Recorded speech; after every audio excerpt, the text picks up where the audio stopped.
પ્રધાનમંત્રી મોદીના સ્થાનિક પ્રવાસન વધારવાના આહવાનને અસર મળી રહી છે। સુરતમાં તેની મોટી અસર જોવા મળી છે। ખાસ કરીને સુરતના ચાંડક પરિવારના 3 થી 4 નવ દંપતીઓને તેમની સિંગાપોરની વિદેશી જે હનીમૂન ટ્રીપ છે તે કેન્સલ કરી દીધી છે। નવ દંપતીઓએ હવે લક્ષદ્વીપ જવાનો ઐતિહાસિક નિર્ણય લીધો છે। દેશનું નાણું દેશમાં જ રહે અને ભારતીય પ્રવાસન સ્થળોને વેગ મળે તેવા ઉમદા હેતુથી આ ફેરફાર કરવામાં આવ્યો છે। એટલું જ નહીં, આ પરિવારે આ વર્ષે સોનામાં રોકાણ કરવાને બદલે બેંકમાં એફડી કરવાનો નિર્ધાર કર્યો છે। તો સુરતમાં હાલ અનેક લોકો વિદેશી પ્રવાસો પડતા મૂકીને સ્વદેશી સ્થળો તરફ વળી રહ્યા છે। પ્રધાનમંત્રી નરેન્દ્ર મોદીજીએ દેશના લોકોને આહવાન કર્યું છે કે આ વર્ષે સોનું નહીં ખરીદીએ અને વિદેશની ટ્રીપ છે તે નહીં કરીએ।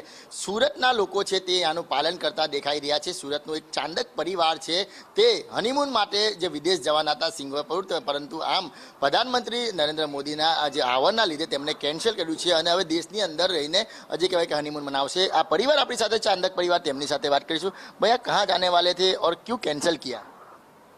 मैं मालदीव जाने वाला था और जैसे ही अभी मोदी जी का बहान आया कि अभी बाहर आउट ऑफ विदेश नहीं जाना है, तो उस हिसाब से मैंने प्लान किया देश में रहना है।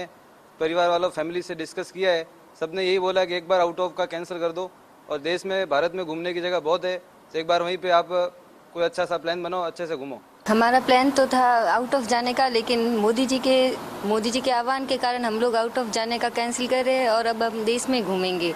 हमारे देश में भी बहुत जगह है, हम उधर घूमेंगे और सभी को यही अपील करती हूँ, सभी युवा वर्ग को ये अपील करती हूँ कि वो भी देश में घूमें। इससे हमारे देश की आर्थिक व्यवस्था अच्छी बनी रहेगी और देश का पैसा देश में ही लगेगा। अभी बाहर जाने वाले थे हमारी फैमिली भी, हमने भी कैंसिल किया है और अभी हम इंडिया में भी अपने बहुत जगह है घूमने की, अभी उधर ही जाएंगे। वैसे मेरे एक भतीजे की शादी थी दिवाली के बाद, तो गोल्ड लेके घर में चर्चा हो रही थी, भाई गोल्ड के भाव बढ़ रहे हैं, घट रहे हैं, कुछ ले रहे हैं। अभी जैसे ही मोदी जी का आह्वान आया देश हित में, तो राष्ट्र सर्वोपरि समझते हुए हमने गोल्ड एक बार नहीं खरीदने का डिसीजन लिया है घर में। और जो गोल्ड का पैसा होगा बैंक में रखेंगे तो वो बैंक में भी काम आ जाएगा और जो जिससे स्थिति सामान्य होगी उसके बाद हम गोल्ड खरीदेंगे। जिस तरह से मोदी जी ने आह्वान किया है उसी तरह से हमें यही सोचना है कि हमें विदेश यात्रा नहीं करनी है, इंडिया में ही हमें घूमना है। आपके परिवार ने भी विदेश यात्रा मनाई, जो तैयारी की थी, लेकिन कैंसिल की, अब क्या कहोगे?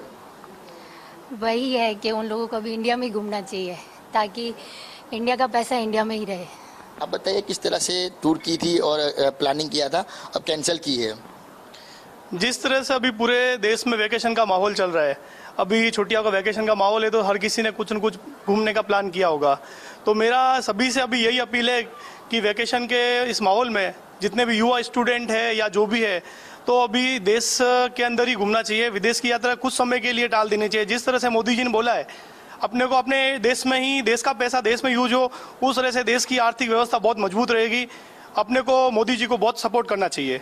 બિલકુલ, તો આ ચાંદક પરિવાર છે જેનું પરિવારના સભ્યો છે તે હનીમૂન માટે વિદેશ જવાના હતા, પરંતુ જે પ્રમાણે પ્રધાનમંત્રી નરેન્દ્ર મોદીએ આહવાન કર્યું છે તે ક્યાંક ને ક્યાંક તેનું પાલન છે તે સુરત શહેરમાં અનેક રીતના થઈ રહ્યું છે। ત્યારે વિદેશ ટૂર પર કેન્સલ કરવામાં આવી રહી છે અને સાથે જ જે 1 વર્ષ લગીન ગોલ્ડ છે તે નહીં ખરીદવાની જે અપીલ પણ કરવામાં આવી છે, તો ક્યાંક ને ક્યાંક સુરતીવાસીઓ છે તે આ ગોલ્ડ પણ આ વર્ષે નહીં ખરીદે તે પ્રમાણેના જે દ્રશ્યો છે